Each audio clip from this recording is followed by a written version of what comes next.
guys, pag-usapan lang natin si Daniel Padilla. Grabe nga naman guys ang pinagdadaanan ngayon ni Daniel Padilla. Ika nga guys ng isang manghuhula sa kanyang hula. Dahil ika nga guys no, ang magiging karamdaman daw ni Daniel Padilla dahil sa sunod-sunod na pambabatikos sa kanya, walang iba kundi yung medyo may stress siya ng konti. Dahil guys, napakairap nga naman na sitwasyon. Dahil nakita nyo naman guys, no, last 2023, puro inom na lang si Daniel Padilla. Ika nga guys ng mga basher ni Daniel Padilla, hindi natitino yan, 'di ba?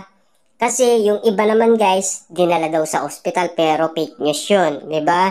Kasi guys, si Daniel Padilla umiinom tapos pumupunta sa bahay ni Catherine Bernardo para magmakaawa at umingi ng tawad. Kaso nga lang kasi guys, ang mali ng ating idolo, noong nakipag-iwalay si Catherine Bernardo, hindi niya sinuyo.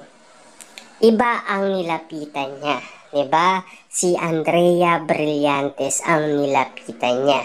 Kasi guys, si Andrea Brillantes noon ay kakabreak lang sa kanyang ex-boyfriend, 'di ba?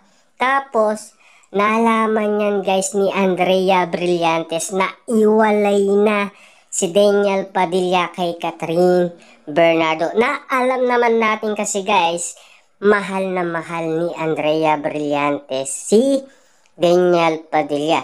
Paano natin nasabi? Kasi guys, kada interview sa kanya at patama sa kanya guys ni Bay at Boy Abunda guys, kung mahal niya si